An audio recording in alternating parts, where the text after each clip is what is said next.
morning, and a very special welcome to our first TEB event. Before we start, we do need to acknowledge that today is International Women's Day. So a big round of applause for the ladies.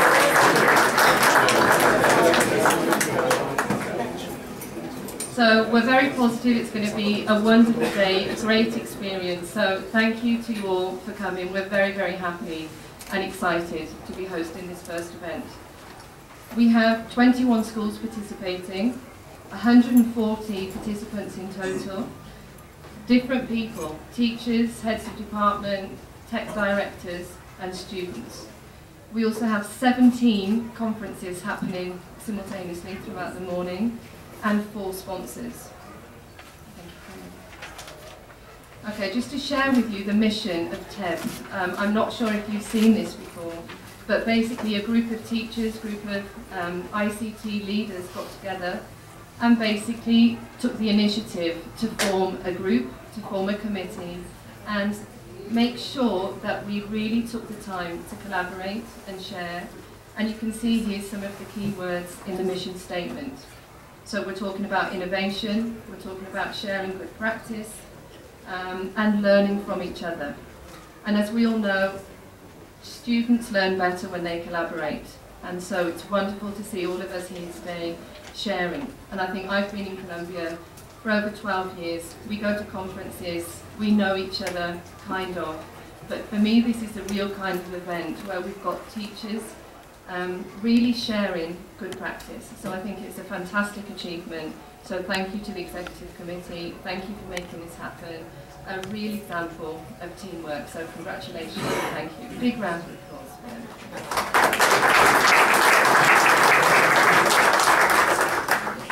We also need to say thank you to our sponsors, Smart, eTraining, Educa Tablet and iShop.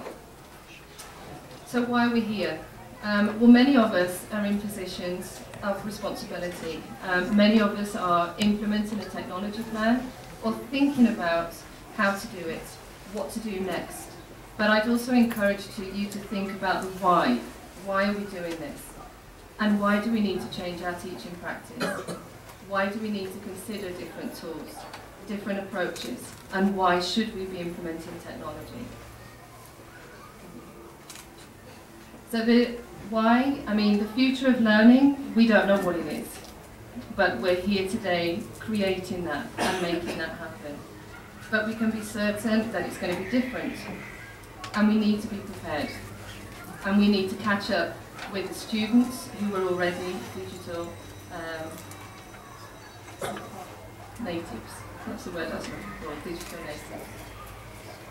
So, does anybody recognise this guy? Are you familiar with his work? This is Sugata Mitra. He's just won the TED Prize for 2013. He's most famous for his Hole in the Wall project.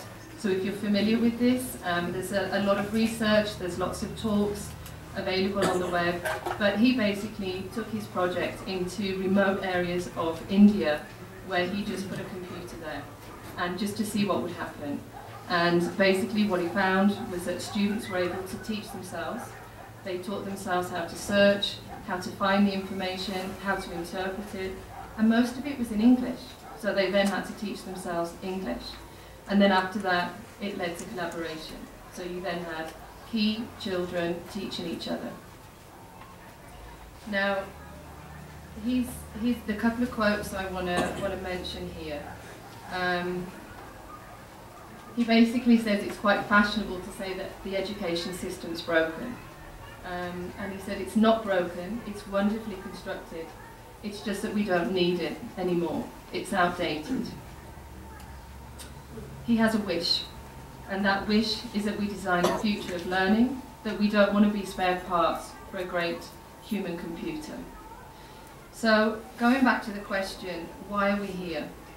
His wish is that students have become more empowered, that students are able to take control of their learning, and the role of the teacher obviously needs to change, the role of the teacher as a facilitator.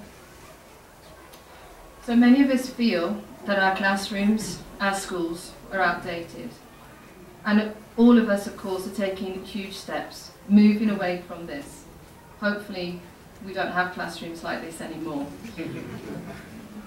But when we think about technology, it's not just about the software, the hardware, the devices. A technology plan really is about people and about trying to understand how people can use that technology to make a difference. So the future of learning, future of education is in our hands, and we need to make some bold decisions and plan the future of learning.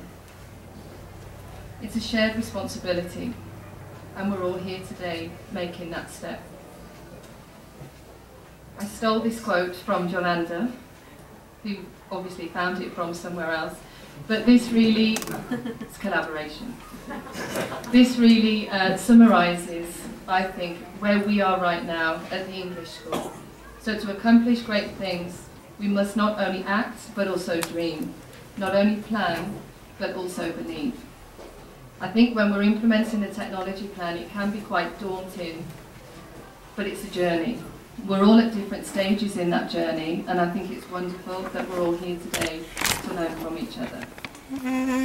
So please don't underestimate the power that you have, because, another famous quote here, because the ones who are crazy enough to think that they can change the world are the ones who do.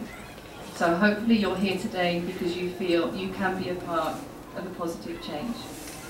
So I'm sure this is just the beginning. Enjoy the conference, make sure you take every opportunity to network, share, collaborate, and this is just the start, hopefully, of many more events. So it's now my pleasure to invite Juan Pablo Calderon, our keynote speaker. He studied physics at Los Andes. He has a master's in evolutionary and adaptive systems at the University of Sussex in England, and a PhD in engineering. So big welcome, please, to Juan Pablo. Thank you.